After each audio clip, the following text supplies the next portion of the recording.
Look at day one place where person pass.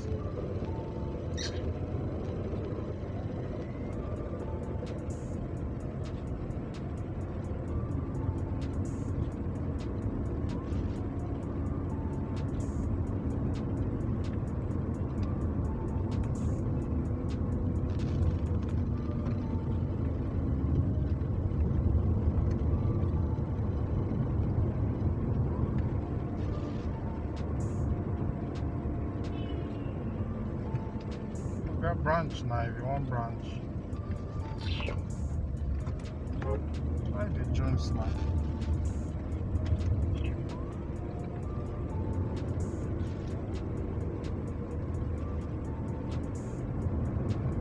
I no go move, but they go just the movement now. I no go move, just the delay people when they pass.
While we're driving, we just talk about suits. Right, it's not really common in every part of the world, but this suit is it's dairy substance.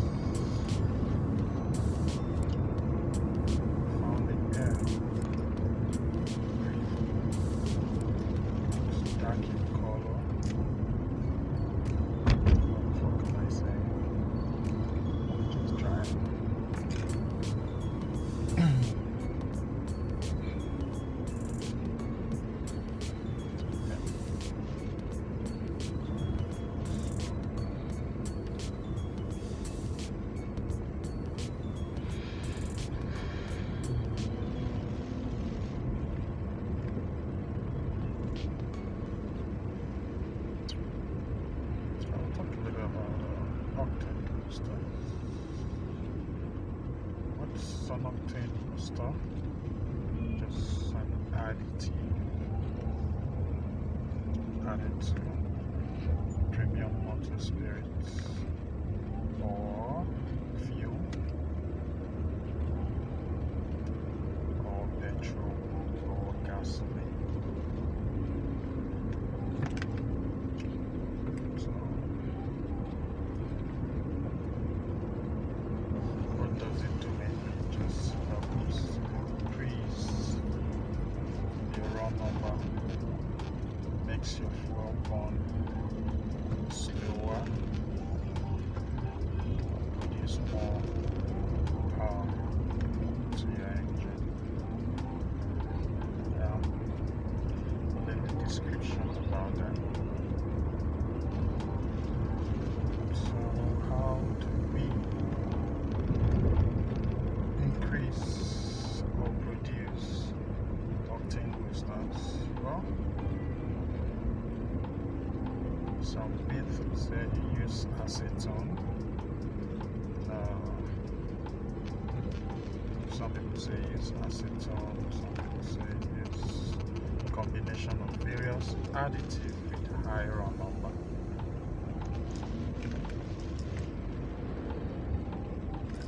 Some of these additives are already manufactured octane boosters, can be found in fuel stations. Find them there, different names and brands. But what if you want to do it by yourself at home? What if you want to do it by yourself at home? So we'll go through various steps of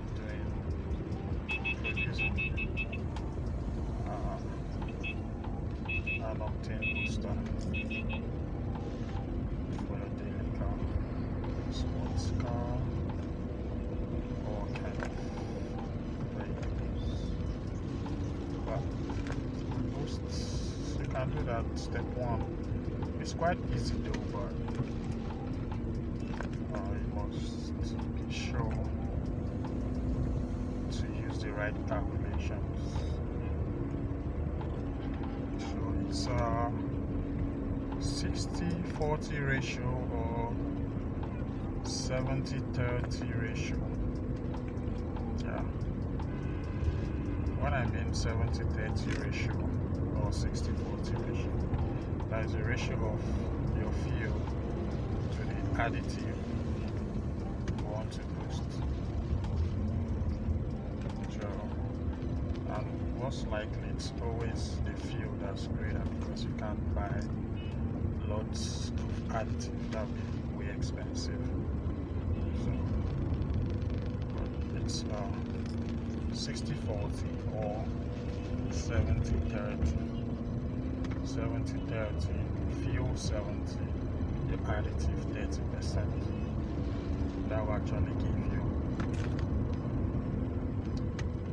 a reasonable rate of run number.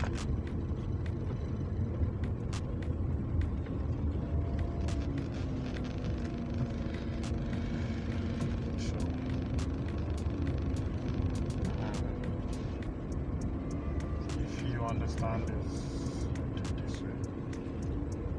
You get the fuel, 60% of your total fuel, say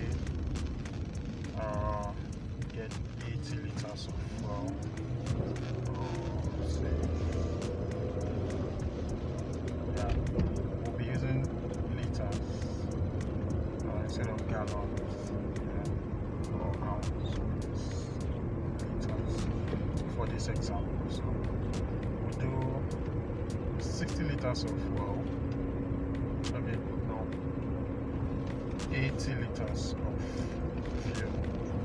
So if we get 80 liters, we calculate, okay, no, let's make it easy, 100 liters of fuel So we use 100 liters of fuel.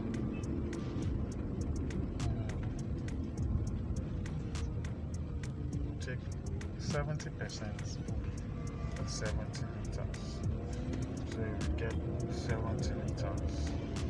Then we now put 30 liters additive. Though we'll go later in explaining which additive is best or is preferable, or rather which additive I use in my own vehicle. So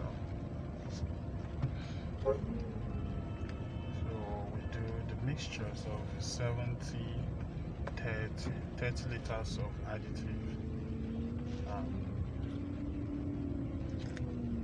70 liters of fuel, or gasoline, or petrol.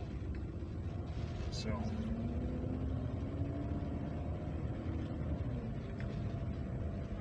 I remember it's quite corrosive, so you should be wearing a nose mask. You should be wearing a nose mask. So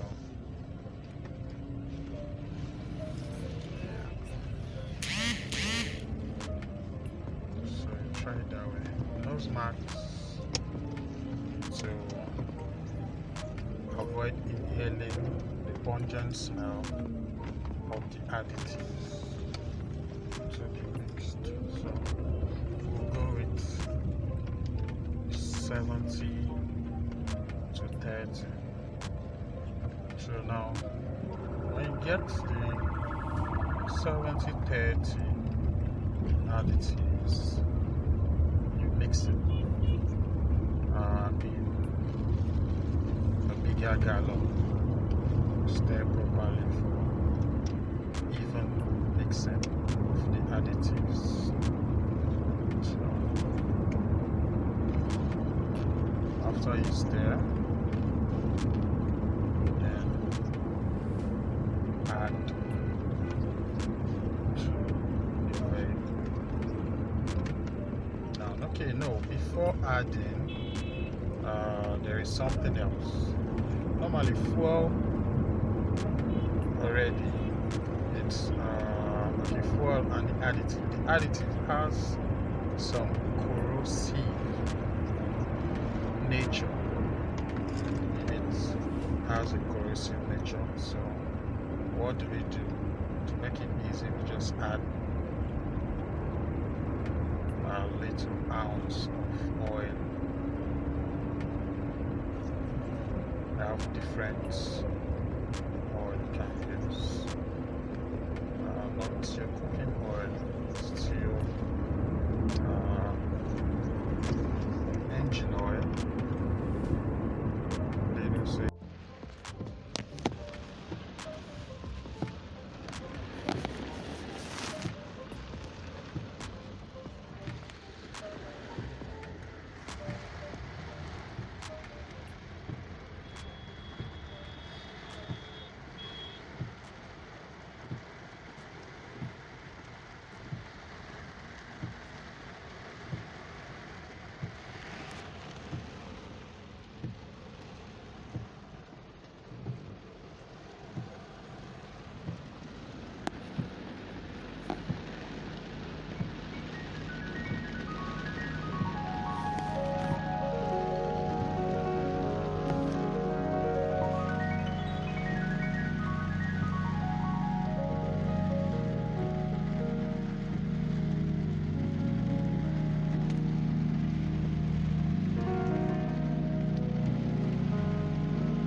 Hi everyone, I want to talk about reasons why you feel so good in nature. Number one, nature teaches you that there is nothing wrong with you.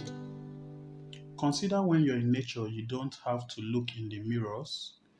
Instead, you either focus on the settings around you or on what you're doing, like climbing, setting up a tent, or gardening. Studies show that people's body image improve when we spend time in nature. And I think this is a part of the reason why when you're alone in nature or with a loving friend or group of people, you get sweet relief from sexism, racism, homophobia, transphobia, classism, and all other ways we oppress, stigmatize one another. On the contrary, nature displays incredible diversity in all her glory. There are fat trees and skinny ones, short ones and tall ones. Within a single clump of yellow flower, you might see a pink one and realize that it's a mutation in nature. We don't say how wrong that flower is different, that tree is fat. Instead, we say how beautiful. This impacts us below the level of thought. Another reason is time slows down. Urgency, deadlines, and clock time, as measured by hours, minutes, and seconds, melt away when you're in nature.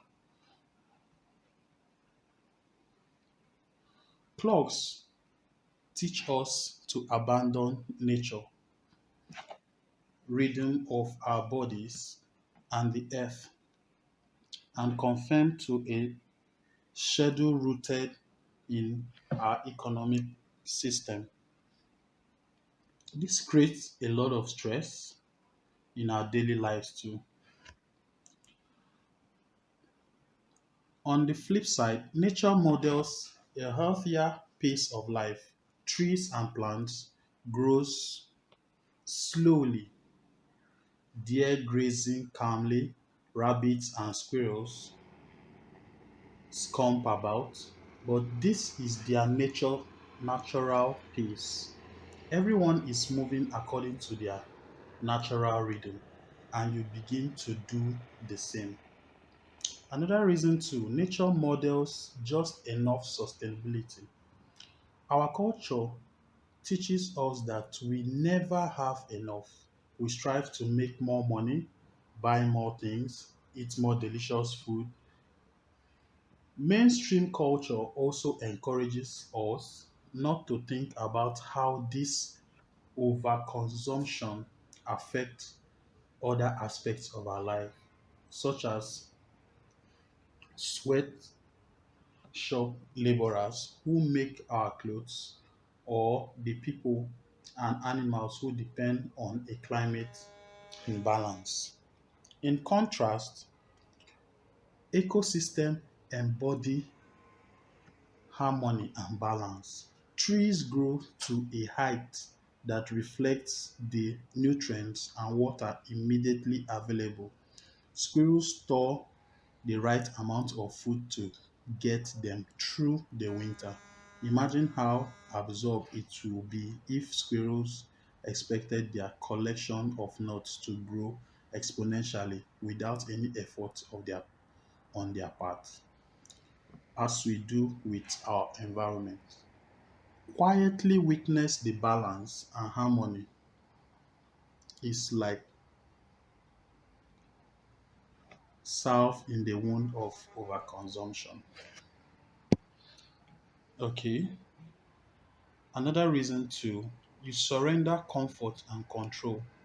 Our culture propagates the harmful myth that we should strive to be as comfortable as possible, to make life as pleasurable possible, and to resist hardship as much as possible.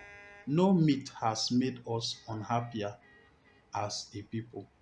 We simply can't be pleasured or comfortable all the time. We can't control everything. Trying to achieve permanent comfort and control leads to a dull, meaningless life that kills the soul. Nature calls you back to reality. You can't stop it from raining. You can't delay the setting sun. You can't set the temperature to a comfortable 70 degrees. If you're climbing a mountain, your mustache are going to burn, but with the surrender comes such relief. You awake from a dream and realize how little control you really have. You remember that hardship and lack of control are part of life, and accepting this reality makes it not only bearable but possible to feel the joy of being alive. Another reason too, nature reminds you of death so you can appreciate your life and its natural cycles. We do everything we can to avoid the knowledge that we and everyone we love are going to die. But in nature, you encounter dead trees all the time, and behold, they are nursing young plants to life.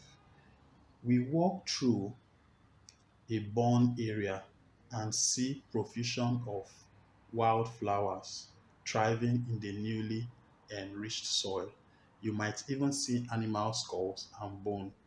When we come face to face with death, we value our life more. The presence, the present moment more, and the experience surges of joy to be alive. Many cancer survivors know the truth well from a harsh encounter with death. Nature eases us into this reality. As the noise of our crazy culture fades away, your mind calms and you experience silence and stillness with a relief.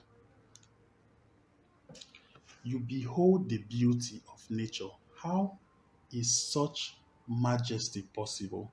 The strength of that mountain standing there for all those years. The miracle of this single flower infused with sunlight. The revelation of a tree rooted deep in the earth, stretching to the sky and bearing silent witness to the world around it. You feel awe and joy and are whole again. You remember that you are connected to all living things. You feel that you belong to this earth. You are part of the community of nature. You are made of the same substance, and that you are no better and no worse than that bird, that tree, that other human walking up the trail. You remember who you truly are. You feel comfortable in your own skin. You experience your own quiet peace and strength. You, you sense the inner you that is the true you. The marks you present to the outer world is irrelevant for a time and put in its proper place. You experience the divine. Whether you call it God, Mother Earth, the Great Mystery, or by another name, nature helps you to connect with this powerful, loving presence. You might feel this presence loving and supporting you. You might receive guidance and wisdom. Nature brings you closer to our own spirit and to spirit. These are the reason why I believe we are so happy in the natural world. This is why nature heals and helps us to live our life with meaning and joy. From a stroll through the city park to a day spent hiking in the wilderness, exposure to nature has been likened to a host of benefits, including improved attention, lower stress, better mood, reduced risk of psychiatric disorder, and even upticks in empathy and cooperation. Most research so far has focused on green space such as parks and forests, and researchers are now also beginning to study and benefit of blue space, places with river and ocean views. But nature comes in all shapes and sizes, and psychological research is still fine-tuned our understanding of its potential benefits. In the process, scientists are charting a course for policymakers and the public to better tap into the healing powers of Mother Nature.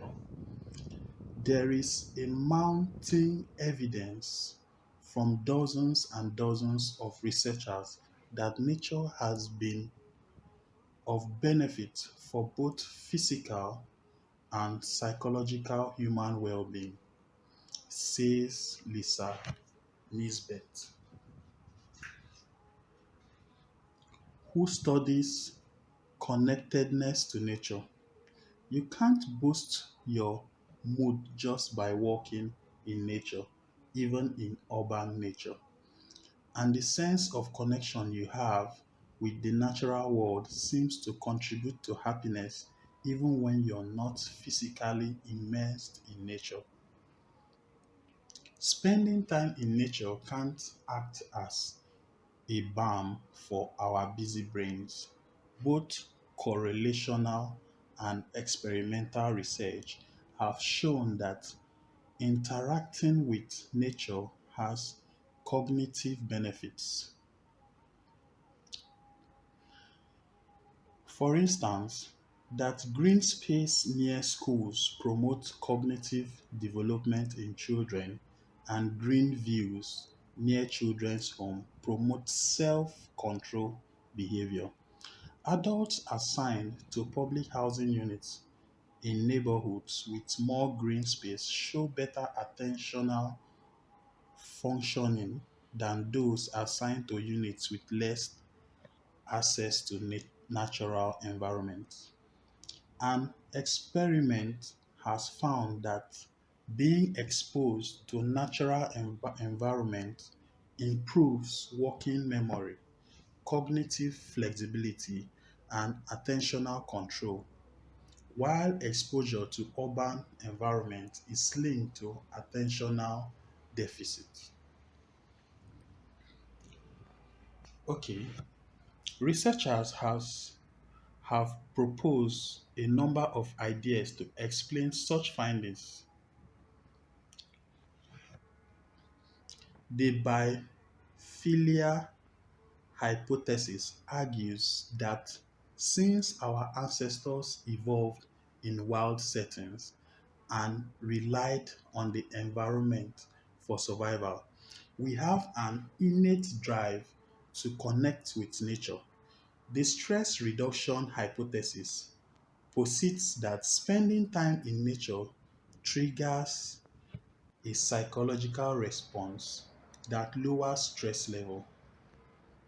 A third idea says attention restoration theory holds that nature replenishes one's cognitive resources, restoring the ability to concentrate and pay attention. The truth may be a combination of factors. Stress reduction and attention restoration are related. And because of the societal problems we are dealing with in terms of stress, both of these theories have gotten a lot of attention from researchers. Experimental findings shows how impressive nature healing powers can be. Just a few moments of green can perk up a tired brain. In one example, Australian researchers asked students to engage in a dull, attention-draining task in which they pressed a computer key when certain numbers flashed on a screen.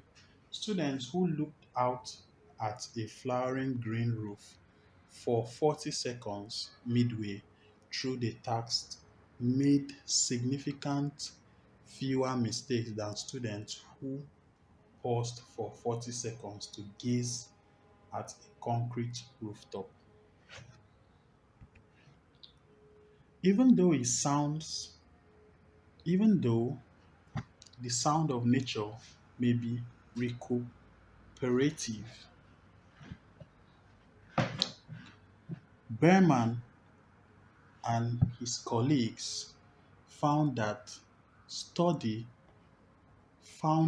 study participants who listened to nature sounds like crickets chirping and wave crashing perform better on demanding cognitive tests than those who listen to urban sounds like traffic and clatter of a busy cafe. Nature and happiness. While such laboratory experiments are intriguing, they don't fully capture the diverse benefits that go hand in hand with time spent in the outdoor world. Spending time in nature has cognitive benefit, but it also has emotional and existential benefits that go beyond just being able to solve arithmetic problems more quickly. In a review of the research, Gregory Bratman, an assistant professor at the University of Washington, and colleagues shared evidence that contact with nature is associated with increasing in happiness, subjective well-being, positive affect, positive social interaction, and a sense of meaning and purpose in life, as well as decreases in mental distress. Other work suggests that when children get outside, it leaves a lasting impression. In a study of residents of Denmark, researchers used satellite data to assess people's exposure to green space from birth to age 10, which they compared with longitudinal data on individual mental health outcomes. The researchers examined data from more than 900,000 residents born between 1985 and 2003. They found out that children who live in neighborhoods with more green space had a reduced risk of many psychiatric disorders later in life, including depression, mood disorders, eating disorders, and substance use disorder. For those who lower For those with the lowest level of green space exposure during childhood, the risk of developing mental illness was 55% higher than those who grew up with abundant green space. This is even evidence that images of nature can be beneficial.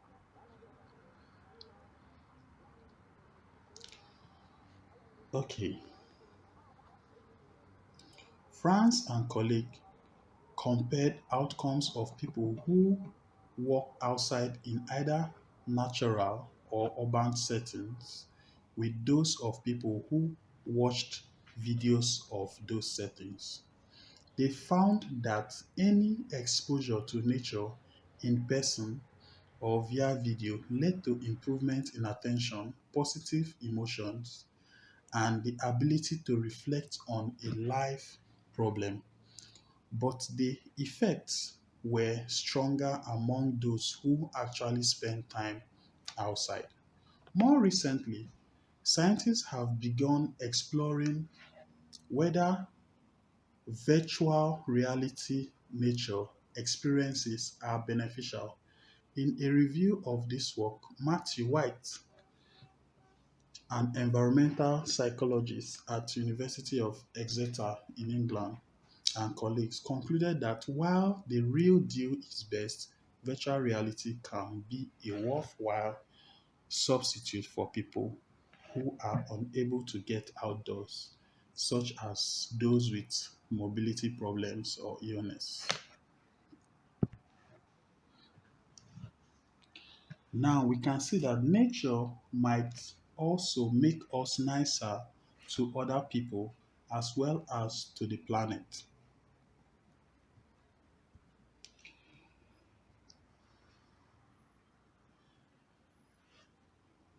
Okay. John Zielinski of psychology at Carleton University in Ontario, Canada, and colleagues showed undergraduates either nature documentaries or videos about architectural landmarks.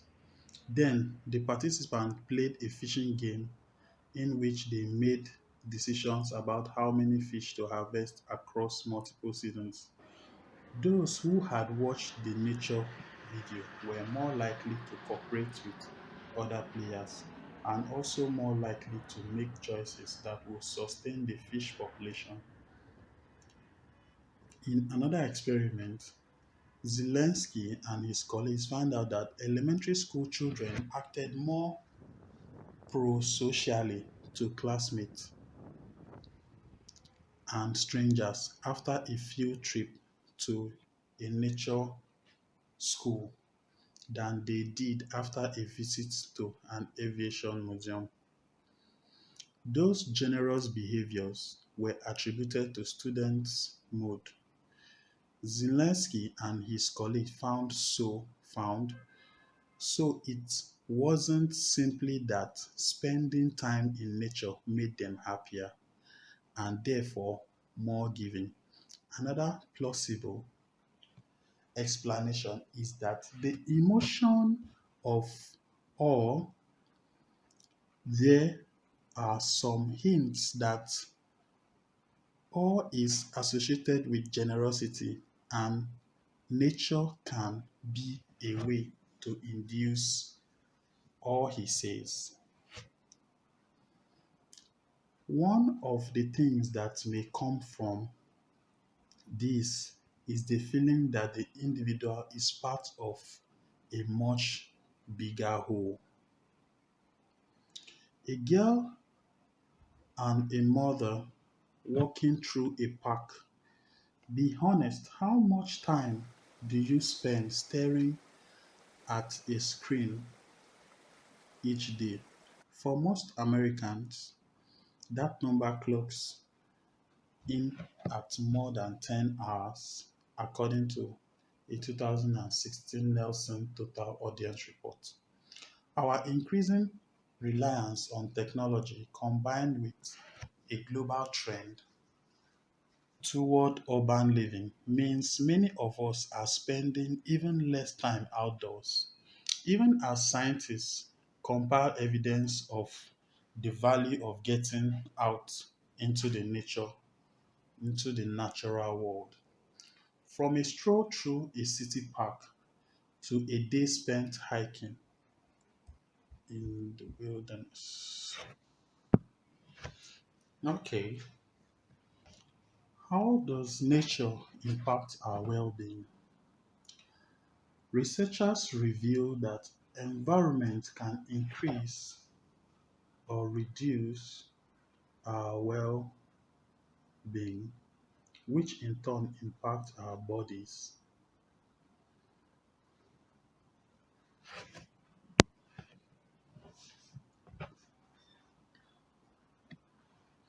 What you are seeing, hearing, experiencing at the moment is changing not only your mood, but how your nervous, endocrine, and immune system are working. The stress of an unpleasant environment can cause you to feel anxious or sad or helpless. This, in turn, elevates your blood pressure, heart rate, and muscle tension and suppresses your immune system. A pleasing environment reverses all that. And regardless of age or culture, humans find nature pleasing.